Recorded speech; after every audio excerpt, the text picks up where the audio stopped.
So today I want to talk to you about 5 steps to eradicating disparities in trauma care. I guess I have some disclosures, which are my funding, but also this is my opinion, and none of this work is my own. And I tell you that because, obviously these are things that I think deeply about.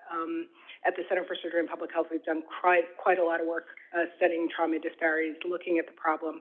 I am a trauma surgeon at a Live Once center. And there are some things that I think we can do, boots on the ground, to start doing this work. So this is the problem. This is actually a map of Chicago. And if you look at the number 85, that's about where we are. That's the life expectancy of somebody who's born in Streeterville, who's born in the Gold Coast of Chicago on the north side, beautiful part of town.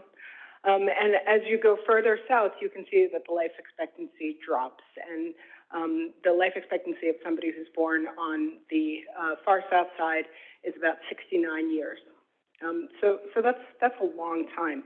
That's a long time. That's 16 years life expectancy difference. And that's what we're talking about here. We know that trauma is a leading cause of injury, death, mortality, morbidity, but we're talking about life years lost. And that's really what we need to address here. So as we think about our data sets and we think about qualitative research and quantitative research, I just encourage everybody to always go back to the root of the problem, which is that we live in a society where it is acceptable at this point for Black men to have a shorter life expectancy than anybody else, and that is not okay. So this is a graph that basically demonstrates this. You can see in the various colors that we have differences in life expectancy by race. Black is in the red, and Native American and Pacific. Native American is actually in the blue. And so you can see that over time, life expectancy for Blacks has increased, but it obviously persistently trails below others, and that life expectancy for Native Americans has not improved at all. And we know that suicide and trauma are really the major culprits around lives lost. If we look at this diagram here, we can see that unintentional injury contributed to more potential years of life lost than any other cause of death in 2020. So this was in the middle of a devastating pandemic. Right? And it's still unintentional injury. If we look at the top balloon in purple, 3.4 million, that includes falls, drowning, injuries, motor vehicle crashes, suffocation. We then look at cancer, heart disease, and then suicide is number 4. Suicide is number 4, and that is in our wheelhouse along with others. And so the problem, sorry, just going back to this slide, the problem here, I hope you can see it. But what I want to point out here is that if you look at the top causes of years of potential life lost, this is somewhat older data, but it hasn't really shifted very much, by socioeconomic status at all strata, unintentional injury and suicide are right there. Right. And so we really, this is something that affects folks from all walks of life, that affects folks from all socioeconomic strata. We know that there are disparities, but we also have to recognize the gravity of the situation.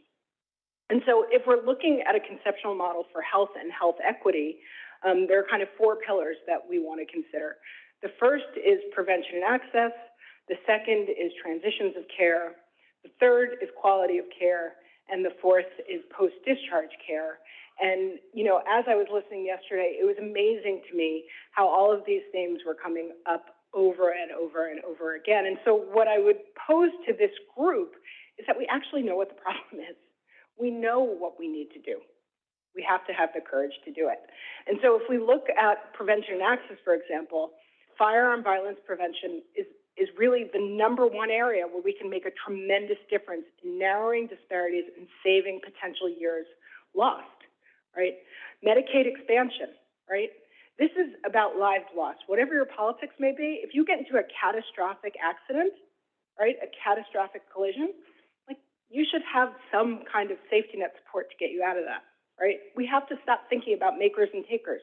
We have to recognize that the people at the bedside need our care longitudinally, right? If we think about quality of care, trauma-informed care, that's the care that we provide at the bedside. This came up a number of times yesterday. If we think about equity benchmarks, how are we measuring ourselves? Let's forget about the NIS for a minute. Just within your own trauma registry, what are you doing to ensure that your patients are getting equitable care? And how are we, as the COT, holding you accountable for that? And then, of course, there's trauma survivorship, which is being done in many, many centers in really radical and innovative ways without any kind of cohesion and with little evidence. And so what can we do to improve that? So the first thing that I want to talk about is firearm injury prevention, and here I'm going to flood you with data, really just to make the point that we got to do better. Okay, so if we look here at deaths per 100,000 children ages 17 and younger, 2021, just the disparity is alarming, right? The disparity is alarming, that 12 out of 100,000 Black children will die from firearm violence, right? If we continue and we look at mass shootings, we know that these are on the rise. That's the number of shootings where 4 or more people die. This is just crazy, right? One of the things that I find so remarkable is that now, if you look at surveys of where people in other countries want to live, the United States is falling in its position because of mass shootings, because of school shootings. And I'm sure, you know, any of you have traveled abroad in the last 5 years, at least for me, one of the first questions that I'm asked by other people is, how do you feel safe sending your children to school? That's, we can't accept that as trauma surgeons.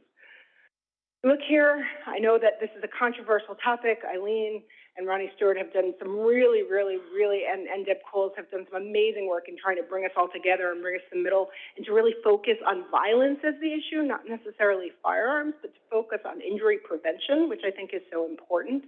And if we look here, most gun control measures are actually supported by a majority of Americans, right?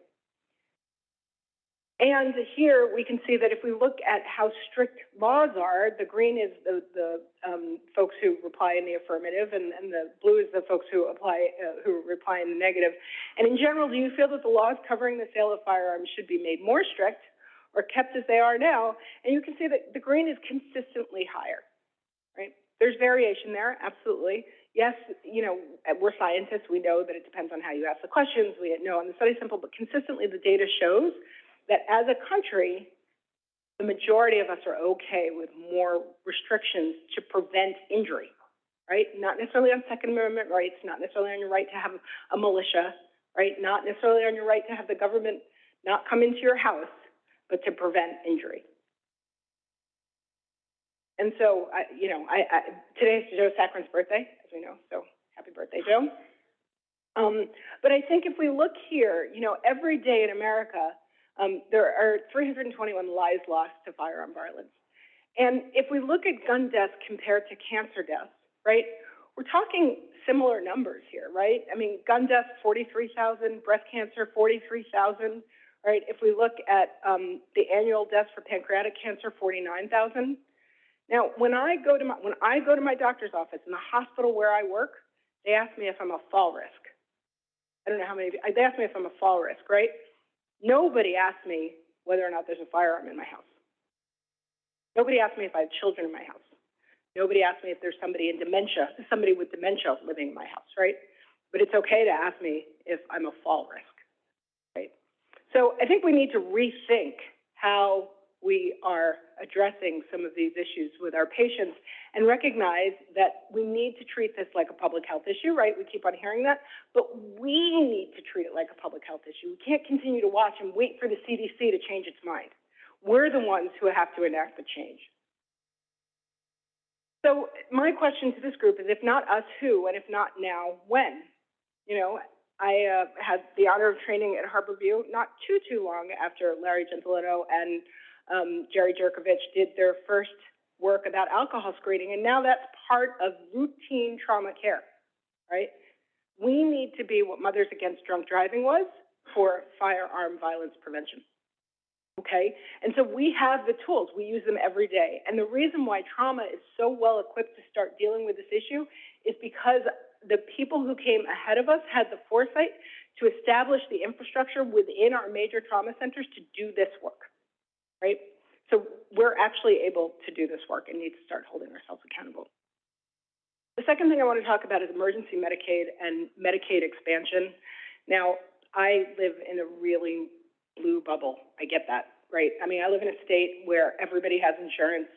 I live in a place where we can trigger these things. So I get that I'm not representative of, half of this country where Medicaid has not been expanded and where patients do not have access to insurance. That being said, we know the effect of not having insurance on our trauma patients.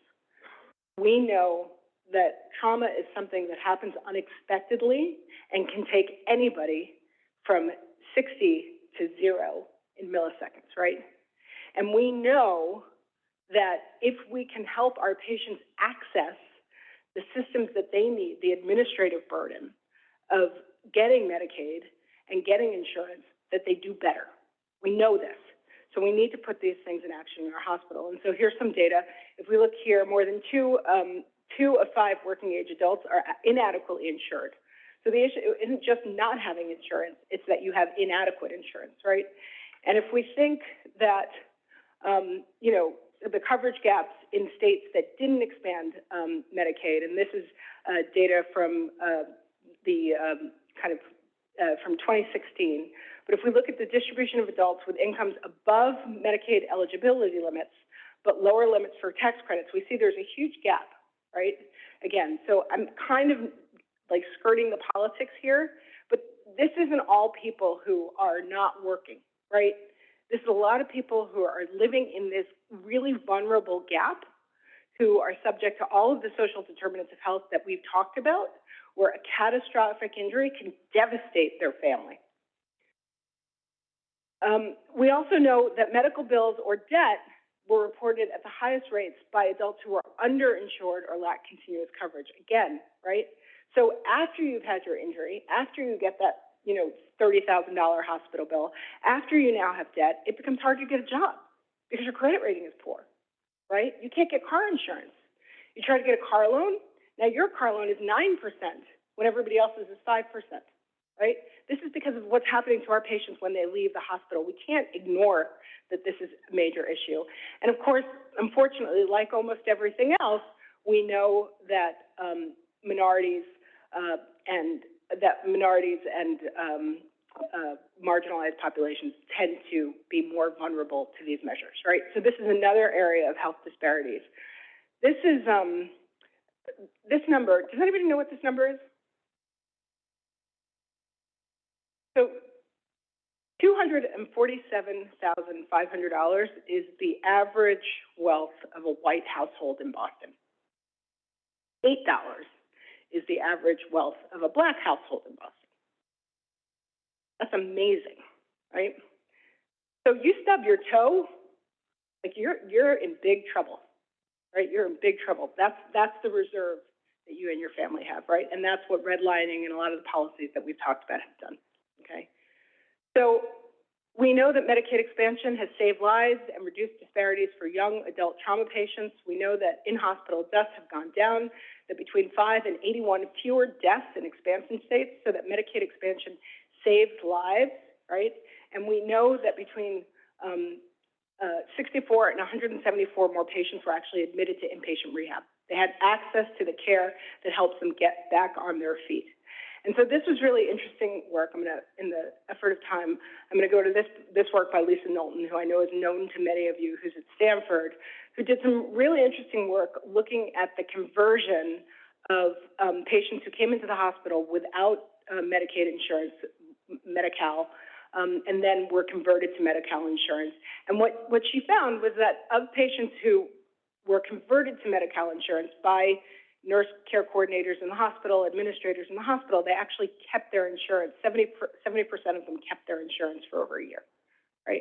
And so that gives them access to the PT, the OT, the referrals, the follow-up, right? The discharge summary that says follow-up with PCP, right? That we're so fond of writing to our PCPs who have no idea how to care for trauma patients, but we don't know what to do either, right?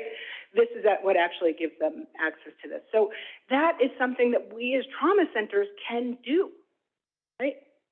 And I know hospital administrators don't have the resources, and we have to look at the ROI and how many people do you have to convert to get paid and all of that stuff, right? But we didn't necessarily look at the ROI for alcohol prevention, right? We didn't necessarily look at the ROI for 30 minutes to IR, right? Because it saved lives. And so we as trauma centers can make some of those changes. So I do want to talk about trauma-informed care for actually two reasons. One, because I think it's really important that we recognize that the immediate impact of the policies that we read about yesterday are things that we're seeing in the clinic and in the bedside. And so I think about a young man that I cared for on our trauma service just a couple of weeks ago. He was 19 years old, he had been shot, he was Black, and every morning he would have the sheet over his head, right? Have the bed sheet over his head. Everybody's taking care of a patient like that, right? Like the team comes in and they round at 6 in the morning and the lesson, right? And our team, right, best of intentions, pulled the sheet down, right? They were offended that he didn't want to talk to them at 6 in the morning. Offended. They have places to be. I have to get to the OR. My time is important. What do you think that says to that patient? Your time is important, is not important, right? The question wasn't, why are you protecting yourself? What are you worried about? Who are you hiding from? Right? This is a 19-year-old kid who just got shot. A bunch of people come in a bunch of white coats, and they pull the sheet down because they have places to go. Our system is designed for us. We get angry when people are unreasonable, when they're not cooperative, right? Again, we are the ones who have to stop that behavior. We are the ones who have to change that. We can study NIS and all these things as much as we want, but until we are actually doing this kind of changing our behavior at the bedside and changing the way that our individual systems are structured, nothing's going to matter. And so when we look at adverse childhood events, which are kind of the genesis of this trauma that we see at the bedside, it's amazing that 61% of us have had an adverse childhood event, right? Even if it's not an adverse childhood event, think about the idea when somebody comes into the trauma bay, right? A, B, C, D, E exposure, and nobody's explaining what's going on, right? I mean, it's not okay. It's not okay. We have to start recognizing the humanity in our patients and treating them accordingly, right? We have to start recognizing the humanity in each other. And the other reason why I bring this up is because we have all been traumatized these last 3 years. I mean, if you are in a healthcare system or a hospital right now that's a pleasant place to work, please call me, right? Everybody's mad, everybody's short-tempered, everybody's stressed out, right? A third of our nurses have left. Do you know what that means? It means that patients are like getting their TPN stopped and they're not getting glucose because nobody knows to tell the intern to not do that, right? It's dysfunctional. Now, we just made like 20 honor rolls, so don't tell anybody I told you that, but this is what's happening, right?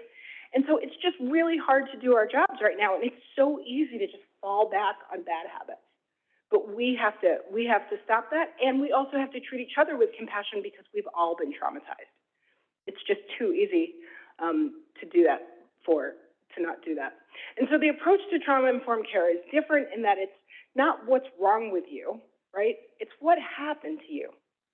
How has what has happened affected you? It focuses on someone's strengths and resilience. It's a partnership. You approach with curiosity. You're thinking about collaboration. You're thinking about them as having equal expertise, right? I know medicine, but you know you. Tell me what I need to know about you to take care of you. Empowerment, voice and choice, right? And basically universal awareness. And so if we think about trauma-informed care, there are 6 principles to an actual approach of trauma-informed care. There's recognizing safety, right? Not just physical safety, psychological safety. Think back to that young man with the sheet cover over his head, right? He clearly didn't feel safe. He felt even less safe when my chief resident pulled the sheet down, right? It takes time to then rebuild up that trust, to rebuild the relationship, right? And during the day, when he's then short with the nurses, because he just sees us all as the same system, he starts getting a reputation, right? Trustworthiness and transparency. I know, I don't know. What about timing, right? Your time is as valuable as mine. Peer support, collaboration and mutuality, empowerment, voice and choice, and then looking at cultural, historical, and gender issues, and that intersectionality that we talked about yesterday is so important. If we think about our institutions, right, it means that we need to lead and communicate, right? That we need to engage our patients, right? Nothing for us without us, right? To train all the staff to create a safe environment to prevent secondary trauma, preventing secondary trauma. We all know our patients have already had one trauma. Building an informed workforce, involving patients in their treatment, screening, using trauma-specific treatment, and then engaging partners. And these are all things that we've talked about over the course of these 2 days, but that I think we really need to organize and codify. And so what I would love to see are best guidelines that we put forth around trauma-informed care. That's something that I would love to see come out of this meeting. We can study it, we can do this, and we can study it then, right? But we have a lot of evidence to show that this is what we need to do to care for our patients at the bedside and in the moment. There's also been discussion about measurement and benchmarking. And if we look at reducing disparities through measurement, there are kind of 4 key steps. Prioritizing disparity-sensitive measures. Of course, this is always challenging because what are those, right? We measure what's easy, so we measure in-hospital mortality because it's easy. Although I do want to say in-hospital mortality is a patient-centered outcome. So is out-of-hospital mortality, so are readmissions, so are complications. And so just as an aside, I want to think about changing our language around what's patient-centered and what's patient-oriented. And, you know, these things do matter to patients as well. But that being said, what are, you know, specific disparities sensitive measures that we can look at? We can look at time to follow-up. We can look at time to referral. We can look at access to care. Identifying evidence-based interventions to reduce disparities. So looking at, you know, the evidence that we do have around firearm violence prevention, around safety and security for firearms, around firearms laws. Select and use health equity performance measures. So, you know, think about creating a culture of equity, allowing opportunities for collecting and analyzing data. We were talking about social determinants of health in our group yesterday. You know, thinking of all the social determinants of health in your environment, which is the one that's the most telling, right? Boston's a relatively small city, right? So if we think about the social determinants of health, transportation probably isn't going to be our major issue. Probably not, just because of the geographic, whereas in Utah, it probably is, right? And so looking at what is the social determinant of health in your environment that is going to be the most limiting for your patients. And then, you know, incentivizing the reduction of health disparities. And, you know, we tend to be a competitive group, and in my mind, a lot of this is around benchmarking. So again, thinking about this caterpillar plot that we're all familiar with, you know, what about the best practices in health equity? What are those? What are the best practices in health equity? What should we be doing? Boots on the ground. What does the evidence show? What are the guidelines that we can create? I mean, when we think about what it takes to be a level 1 trauma center, we say you need to have an academic program. We don't say what you need to study. We just say you need to have it, right? In order to be a level 1 trauma center, we say you need to have an injury prevention program. We don't say what you need to prevent. We just say you need to have it. In that very same way, we need to say you need to have a focus on equity. A focus. What's relevant to your community, right? So I think that's an important, you know, for example, our patient population is 50% geriatric, right? We know that we have some differences in referrals for our patients who are, you know, who are mass health versus who have private insurance, right? So we need to start working with our rehabilitation and our post-acute care facilities to narrow that gap. That may not be relevant to Dr. Berry in New York City. Actually, I think it probably is. All right. But nonetheless, I think that we have to think about, you know, what is our local environment asking us to do? And then finally, I want to talk about trauma survivorship. Really delighted that this has come up so much. As many of you know, I'm a palliative care physician. I think about survivorship for seriously ill patients a great deal. And I think this is really a place for me, for my sweet spot, where trauma survivorship and palliative care kind of link together. And the focus of palliative care is really about improving quality of life. And that's what trauma survivorship is about, right? It's recognizing that once you've left the hospital, you're still on that journey, right? I mean, you're still on that journey, and whether or not you and your family can feel like you've had restorative care, whether you can achieve a sense of ability, physical or cognitive, that's satisfactory to you, whether you can have social relationships, what are the psychological sequelae of this, not just for you, but for all the people that you love and in your community, right? If we really want to make people better and restore them to health and to wellness, this is critically important. We cannot, the cancer docs know this, right? We have a model for this, right? As more and more people are living with cancer, there's more and more focus in the cancer community about survivorship, and we need to partner with them to understand how this works, right? There are guidelines, there are COC guidelines around this, right? There are NCC guidelines around this, and so we should be thinking similarly, I think. And so if we think about, traumatic injury mortality, in the 80s it was 9%, now it's 4%. It's actually probably even lower than that. So really, survival is the tip of the iceberg, right? And so we can save your life, but then what, right? And so we have to think about, are there ways that we can use trauma registries to collect long-term data for the 96% of people who are going to survive their injury? And can this long-term data collection improve outcomes? And so at the Center for Surgery and Health, we've created the Forte study, which I'll talk a little bit about. But, I do also want to share this data that, of course, if we're thinking about eliminating disparities, here is a major sore point for disparities, right? That we know that the social vulnerability index is associated with, poor long-term outcomes after injury. That's not a surprise, right? And so even with this data, I would kind of urge us to kind of get beyond the, it's crappy to be a minority in this country. It's crappy to be poor in this country. It's crappy to be a woman in this country. Like, not that I don't embrace all of those things that I am, right? But I know that my life expectancy is lower than half of the people in this room, right? We have to get beyond staring at that problem and saying, oh my, and do something about it, right? And do something about it. So these are the ways that I think we can. And so at the Center for Surgery and Public Health, we have created the Forte study, which I hope is coming on the next slide. It may not be. There it is. And the Forte study is a collaboration with Brigham Women's Hospital and Massachusetts General Hospital and BMC, Boston Medical Center, where we contact patients at 6 and 12 months and assess their patient-reported outcomes. We've done some really great work with Center and with Dr. Bulger. Sorry, my clicker went a little awry. And Dr. Bulger around the NTRAP study and looking at patient-reported outcomes, looking at long-term outcomes, recognizing that this is really, really important if we're going to improve the overall well-being of our patients. We've had over 4,500 patients enrolled. We've had 27 publications.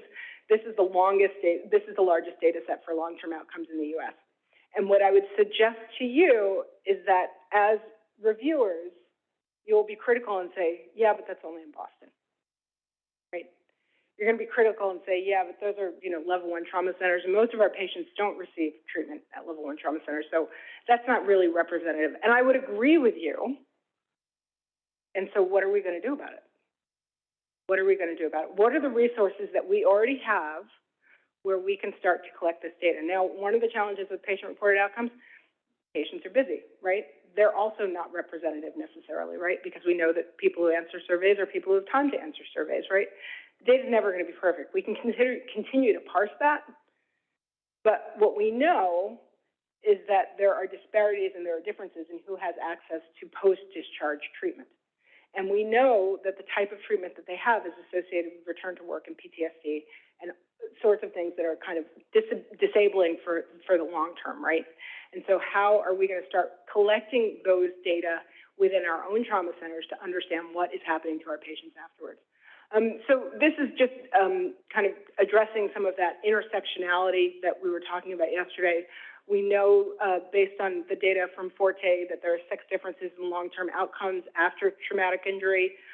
We did a mediation analysis to look at the differences, and the summary here is that previous psychiatric illness, extremity injury, older age, and pre-injury employment or lack thereof are all risk factors, right? So we don't have to, this is like an expert, right? We can screen everybody. We can then target the interventions, right? We know who is at greatest risk, or we have an idea. And then, of course, we also did some work looking at, the intersectionality between being a racial minority and being a woman, and that what we discovered was that the dimensions of oppression were not actually additive, they were multiplicative, right? Which is really, I think really critically important as we think about, what is the disparity, right? This is how we figure it out from a mathematical standpoint. But I think the point here is that that intersectionality piece is really important, something that we need to consider. Here we saw in our Forte data that Black and Hispanic females had the highest rate of new functional limitations post-injury. Here you can see on this plot that the Black or Hispanic females are the furthest to, I guess, to my left. When we look at sex and race and ethnicity were analyzed together, the odds of functional limitations increased from 35% to 112%, right? And that nearly 2/3 of this disparity is attributed to the intersection. For the interest of time, this is data demonstrating long-term social dysfunction after trauma. What is the prevalence, risk factors, and associated outcomes associated with trauma, and if we, particularly around firearm violence, and that 45% of trauma survivors reported some degree of social dysfunction 6 to 12 months after injury, right? I mean, so it's not just lives lost, time lost, it's experience lost, right? It's work-related contributions to society lost because of this kind of dysfunction. And that, resilience and long-term outcomes after trauma, may be an opportunity for earlier intervention. I have to say this Forte study was the brainchild of Otto Heider, whose name we've heard over and over again. God bless him. Otto is an incredibly smart negotiator, for those of you who know him. And as part of his agreement to come and be the director of the Center for Surgery and Public Health before me, he got funding to start this study. And it has really been such a remarkable effort. We're in our 7th year. Juan Herrera Escobar has really been kind of our research leader throughout this entire time. He's now getting his PhD at BU.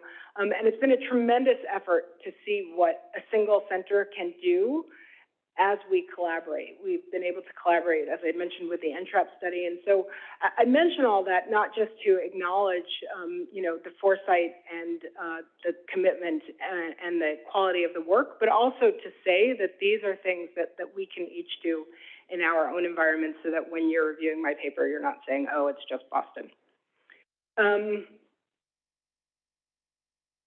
And so Juan wrote an editorial with Jeff Schneider in NEJM, basically saying that we need to frame traumatic injury as a chronic condition, right? We think about diabetes, we think about heart failure, we think about peripheral vascular disease, we think about renal disease, and we need to recognize that the long-term effects of this single event go on throughout somebody's livelihood. And so one of the critical things that he, really made a plea for was collecting these long-term outcomes and establishing a National Institute for Traumatic Injury Research. And I do want to put in a plug that we hope that the next director of the NIH is going to be a surgeon.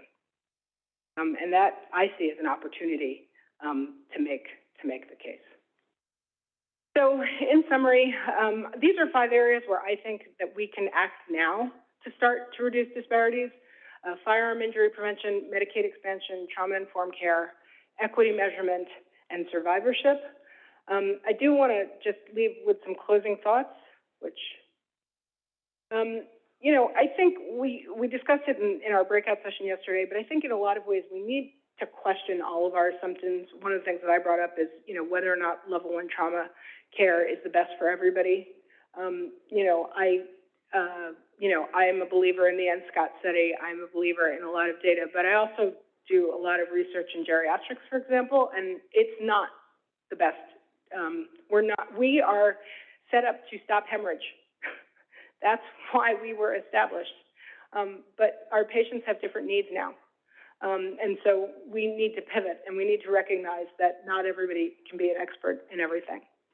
that I'm asking people to make this personal, you know, to think about that kid on your service and to think about the bed sheet over his head and to share that with your trainees and the people that you're talking to and the nurses, and take the time to say, that's trauma, right? That's trauma, and we have to be compassionate about that.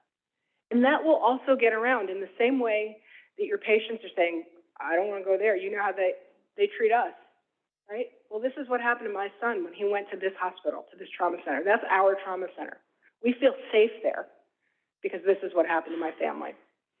And seek understanding. You know, I think in a lot of ways, the social determinants of health, the questions that we've been asking as researchers and investigators and scientists, we have distance from these problems. But I think if you were to sit down with one of your patients, which is so hard to do because we have so little time, but sit down with them in clinic and say, why are you 20 minutes late? Then you'll hear about the bus that didn't work. You'll hear about the job that didn't give them time off. You'll hear about the fact that they had to go to the food bank and there was such a long line that they couldn't get, you know, that they couldn't get to you on time. If you ask the questions, you will get the answers, right? This isn't a mystery. And so I would encourage us to really stop staring at the problem, to create partnerships with our patients, to eliminate these disparities, to recognize the shared humanity that we all have, and the reasons why every one of us has sought this incredibly rewarding and gratifying field as a way of life. So thank you for the opportunity. Congratulations on this amazing conference, and thank you.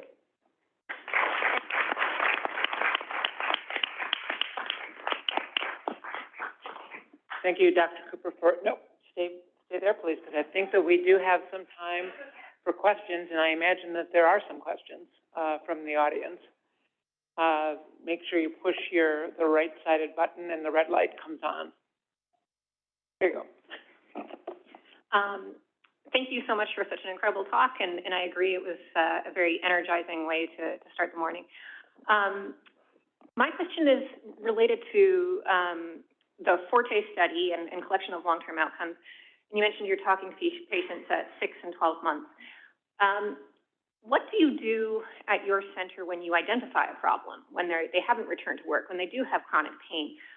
Because as you also mentioned, you know, as trauma surgeons, we have, you know, an area of expertise, an area of skills, and this is a very multidisciplinary issue. So how do you build a multidisciplinary center and connect that with the research and the long-term outcome data collection? Right.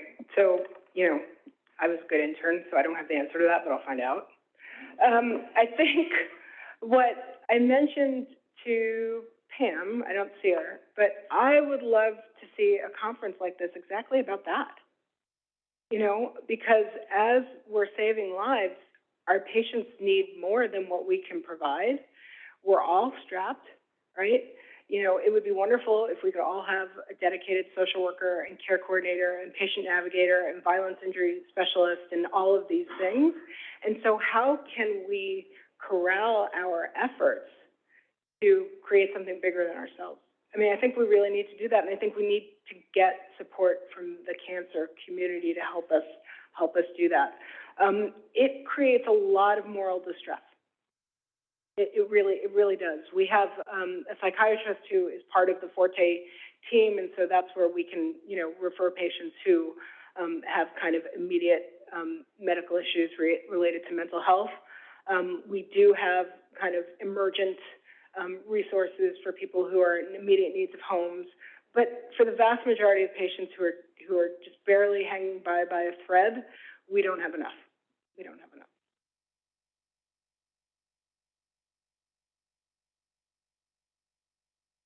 Hi, how are you? It's such a great pleasure to listen to you speak about this because it was such a good presentation. Did you guys address in your study at all how you look at the providers as well? You know, working in emergency and trauma, pediatric kind of focused, a lot of providers walk around traumatized as well by the simple work that we do. So was there discussion or implementation of certain, you know, roundtables or trainings? I just think it's something that we you know, the activation level is high, and that's in the nature of the work. Yeah, So- I couldn't agree with you more. So, not related to the Forte study, we do have folks in our Department of Emergency Medicine who are working with the EM teams as well as the trauma teams, because we're related to the EM teams, around trauma-informed care, and around some of this work. And they've done some work with our residents in particular, to talk about not only the importance of trauma-informed care for our patients, but for ourselves, right? And as I said, and there are two things that I think are critically important in that. One is that it gives us the opportunity as colleagues to support each other, which is really important. It creates physical and psychological safety that we all need, and that has been, you know, really missing in many ways, and especially around the pandemic.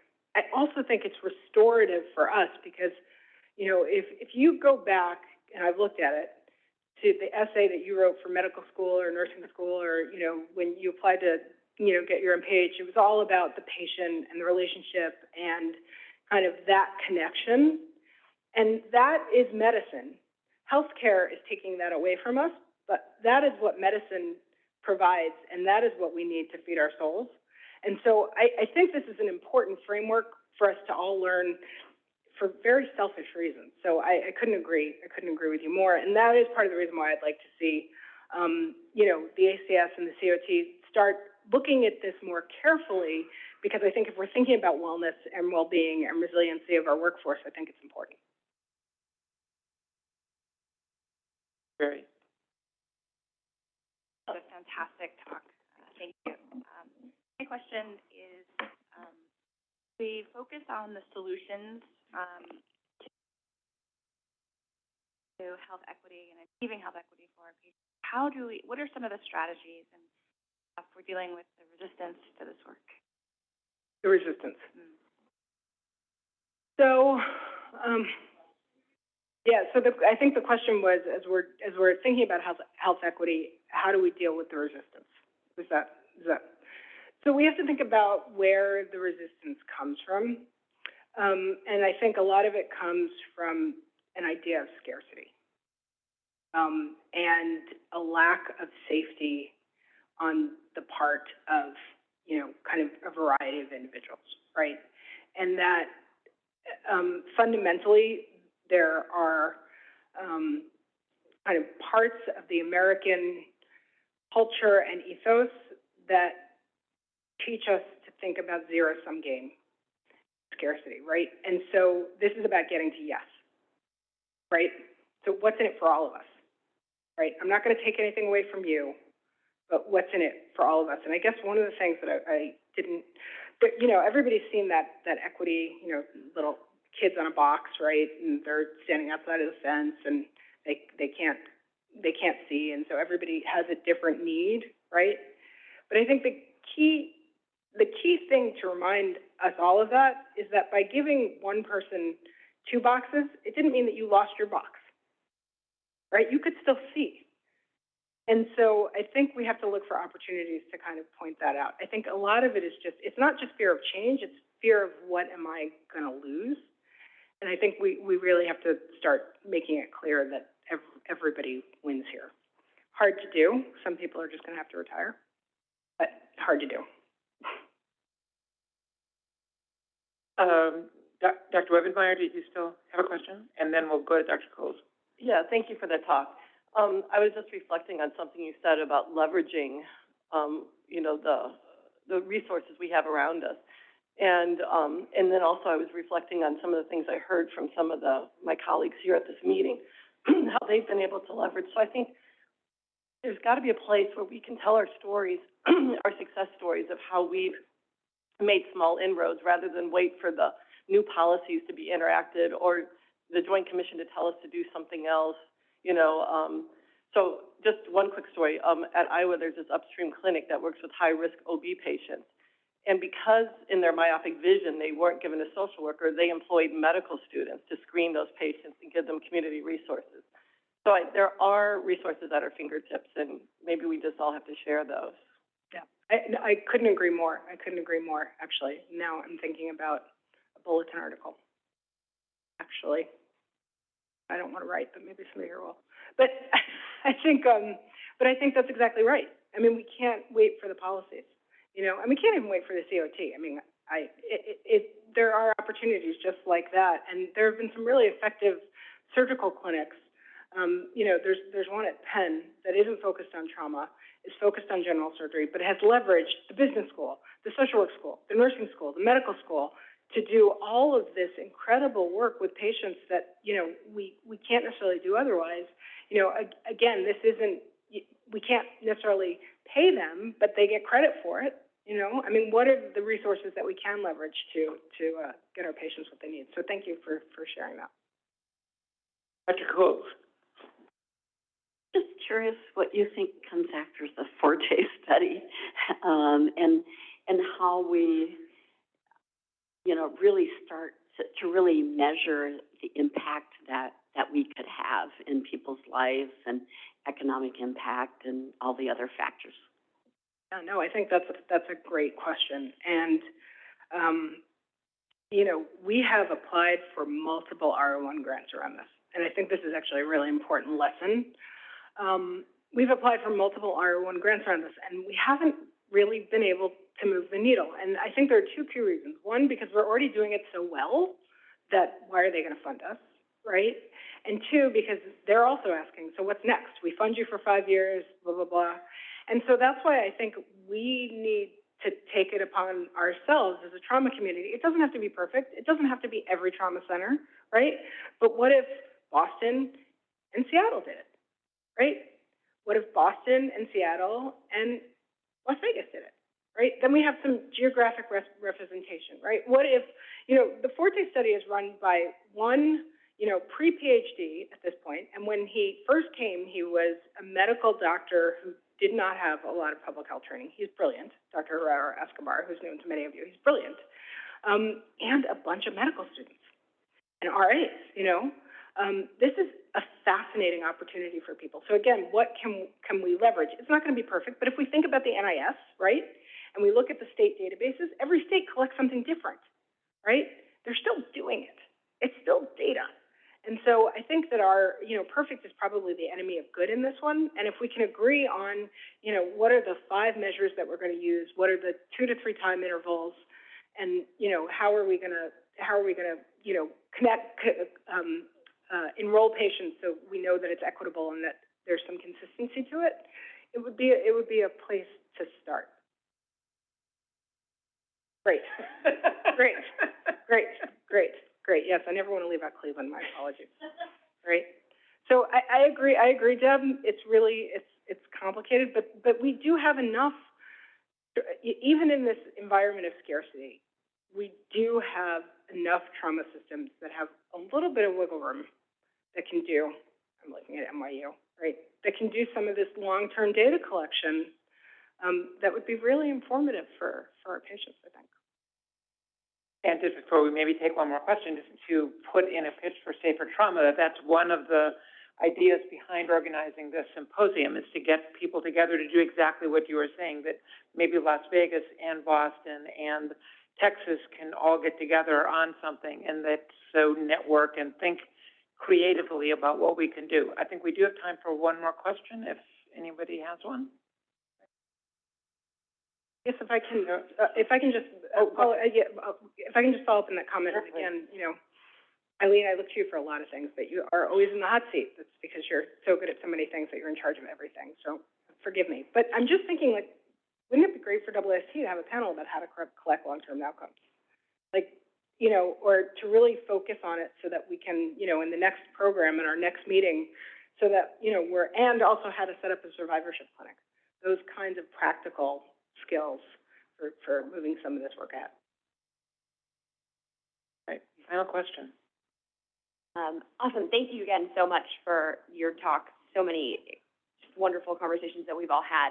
I'm reminded yesterday of the statistic that Dr. Berry shared around if we could eliminate health disparities, the savings on that, I think the number was like 130 billion, some number. And I think something that I've thought about and struggled with is how do you make that economic argument for equity, and how do you, in talking about things that we can do, assign, number values or assign kind of figuring out your ROI on some of these interventions and making that argument to people. I don't know if you had any thoughts or how you've approached, trying to assess that economic impact and how you kind of generate some data and numbers when you go to whoever is funding whatever you're doing, kind of saying, we should do this, not only because it's the right thing to do morally, but also because, hey, we're helping people and there's like savings and value involved.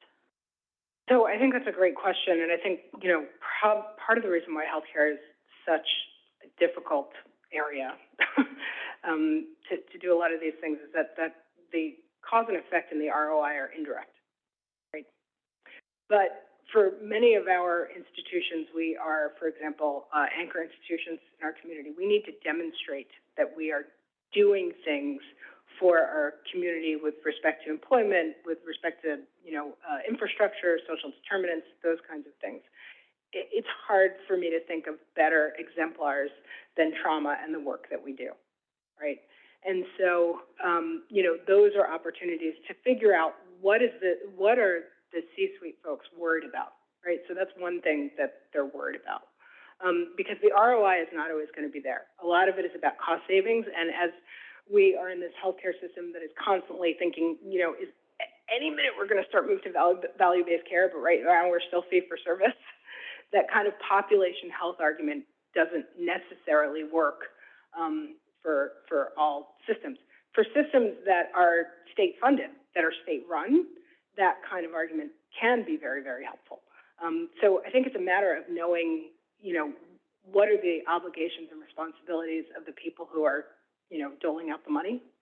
And then I think the other thing is really thinking about how we can use the resources that we have, because as we ask for new resources, those resources can also be taken away. And so I think at least the way that I'm trying to think about things is what's already in place that we can. Hope that answers your question. Thank you so much, Thank you. Dr. Cooper. Thank you.